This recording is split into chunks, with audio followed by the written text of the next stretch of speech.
दिल्ली के जंतर मंतर पर कॉकरोच जनता पार्टी का जो विरोध प्रदर्शन हो रहा था, अभी खत्म हुए 48 घंटे भी नहीं हुए, यानी लगभग 2 दिन भी नहीं गुजरा कि एक बार फिर से सीजेपी ने बड़ा चेतावनी सरकार को दे दिया है। यानी मोदी सरकार को फिर से एक बार चेतावनी सीजेपी ने दे दिया, यानी कॉकरोचों ने फिर से चेतावनी दे दिया है। या तो आप इसको अल्टीमेटम कहिए, या चेतावनी कहिए, या धमकी कहिए, कुछ भी कहिए, लेकिन आज के दिन सीजेपी की तरफ से मोदी सरकार को एक बार फिर से चेतावनी दे दी गई है, और उसका तार कहीं और से नहीं बल्कि बिहार से जुड़ा है, छात्रों से जुड़ा है। जिन छात्रों को लेकर के कहा यह जा रहा है कि अब वहां पर प्रशासन ने कड़ा रुख अख्तियार करना शुरू कर दिया है। जहां एक तरफ केंद्र की सरकार की तरफ से कहा गया कि हम कोई भी छात्रों पर कार्रवाई नहीं करेंगे, तो फिर अचानक से पोस्टर लगा करके 300 से भी ज्यादा छात्रों के या स्टूडेंटों के या जेएनजी के तस्वीरें लगा करके प्रशासन क्यों ढूंढ रही है, मैं बताऊंगा असलियत में खबर क्या है।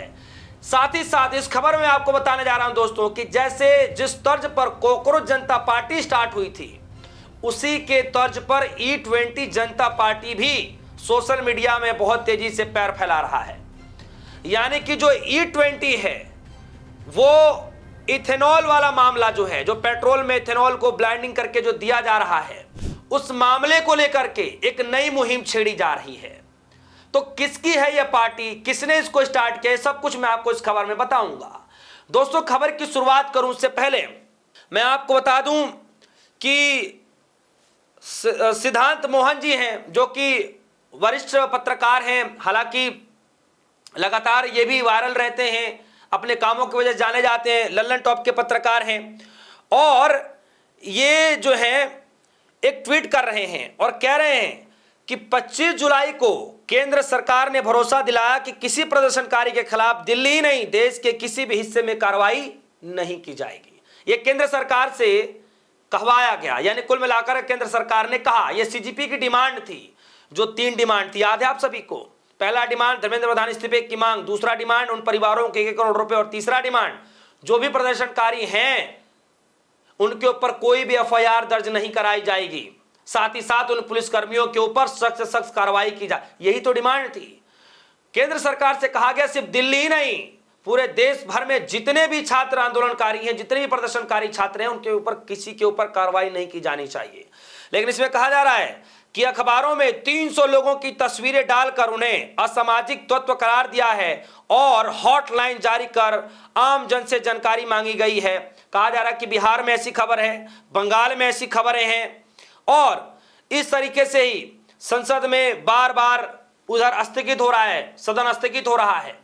कुल मिलाकर के कहा यह जा रहा है कि जब ऐसा सरकार की तरफ से कह दिया गया था कि छात्रों के ऊपर, जेएनजी के ऊपर, प्रदर्शनकारियों के तौर पर कार्रवाई नहीं की जाएगी, तो फिर 300 से ज्यादा बच्चों की तस्वीरें लगा करके ढूंढने की कोशिश क्यों की जा रही है।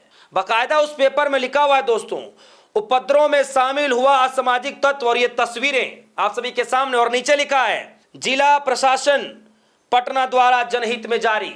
तो बिहार में ये पोस्टर लगा करके मांगा जा रहा, और यही कारण है दोस्तों कि आज सीजेपी को फिर से खुल करके मैदान में उतरना पड़ा।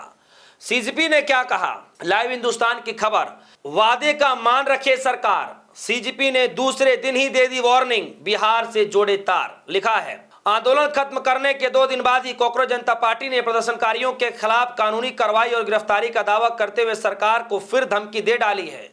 सीजेपी के प्रवक्ता गौरव दास ने सोशल मीडिया पर बयान जारी करते हुए कहा कि अलग अलग राज्यों में छात्रों और प्रदर्शनकारियों को निशाना बनाए जाने, हिरासत में लिए जाने और गिरफ्तारी की खबरें आ रही हैं। यह वादा खिलाफी बर्दाश्त नहीं की जाएगी, और अगर कल यानी मंगलवार तक सारी एफआईआर वापस नहीं ली गई तो आगे के कदम पर विचार किया जाएगा। सीजेपी ने कहा वादा पूरा करे सरकार, जो वादा किया गया था, जो वादा करने को कहा गया था, अगर वो वादा नहीं पूरा किया गया तो हम फिर से इस नई रणनीति के तहत हम फिर से विचार करेंगे। मैं आपको बता दूं, सिद्धांत मोहन जी जिन्होंने एक लाइन लिखी है, सीख, जब बर्तन गर्म हो तो हाथ नहीं लगाते, हाथ जल जाता है, बर्तन ठंडा होने का इंतजार करना चाहिए। यानी कुल मिलाकर के सरकार को नसीहत दी जा रही है कि जब मामला गर्म हो, छात्रों से जुड़ा हुआ मसला हो, अभी माहौल इतना गर्म है, हर जगह पर ऐसे ही विरोध प्रदर्शन हो रहा है, अभी तो सिर्फ सीजेपी का ही धरना खत्म हुआ है, जहां पर इस्तीफा देना पड़ा। तो जब माहौल इतना गर्म है तो सरकार को यह रवैया नहीं अपनानी चाहिए। कुल मिलाकर के नसीहत ये दी गई। सोचिए दोस्तों, आज फिर से 2 दिन के भीतर ही सीजेपी को फिर से सरकार को वार्निंग देनी पड़ा। वार्निंग देते हुए कहा जा रहा है कि अगर आप नहीं सुनते हैं, वादा खिलाफी आप कर रहे हैं, तो इसको हम बर्दाश्त नहीं करेंगे और फिर से नई रणनीति के तहत हम फिर से आगे कार्रवाई शुरू करेंगे। खैर, खबर में आप देख ही रहे हैं किस तरीके चल रहा है। जिस तर्ज पर सीजेपी बनी, किस तरीके से सीजेआई साहब बोलते हैं कॉकरोचेस वाला वो शब्द, उसके बाद अभिजीत दीप के कॉकरोच जनता पार्टी बना देते हैं, दिल्ली के जंतर मंतर पर आ जाते हैं, धर्मेंद्र प्रधान का इस्तीफा लेते हैं, 35 दिनों तक धरने बैठते हैं। ये सारी चीजें देखने को मिलती हैं। मिलियंस फॉलोअर्स बढ़ते हैं, 20-20 मिलियन फॉलोअर्स।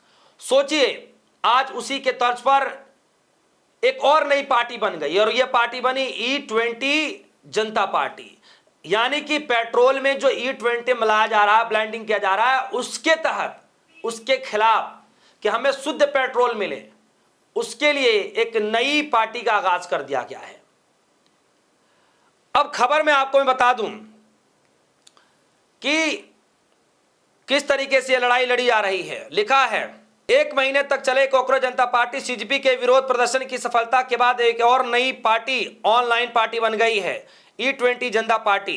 छात्रों के समर्थन में चलाए गए लगातार प्रदर्शन के बाद 25 जुलाई को केंद्र शिक्षा मंत्री धर्मेंद्र प्रधान ने इस्तीफे से ठीक एक दिन बाद E20 जनता पार्टी नाम से एक नया सोशल मीडिया कैंपेन शुरू हो गया है। इनकी मांग है कि आम लोगों पर इथेनॉल मिक्स फ्यूल खरीदने का फैसला थोपा ना जाए, क्योंकि इससे उनकी गाड़ियों के माइलेज और अंतर में, इंजन में खराबी आ रही है। ये आरोप लगाया जा रहा है और इस तरीके की मांग की जा रही है। हालांकि सरकार की तरफ से बार बार यह कहा जा रहा है कि ऐसा कुछ भी नहीं है, ऐसा कुछ भी नहीं है।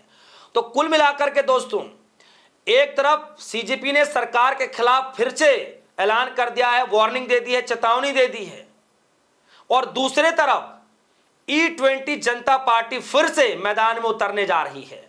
आगे क्या कुछ होगा, क्या वाकई धर्मेंद्र प्रधान के बाद अगला नंबर किसी और का है, और वो नंबर किसका है, ये मुझे बताने की जरूरत नहीं है। इस खबर को लेकर आपकी क्या राय है?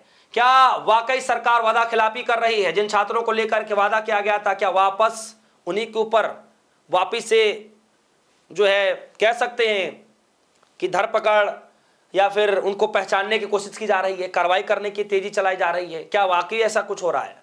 आपकी राय क्या है? वीडियो को कमेंट सेक्शन में समझाइएगा, अपनी राय रखिएगा। फिलहाल के लिए दीजिए इजाजत, देखते रहिए रेडियो स्पोर्ट्स।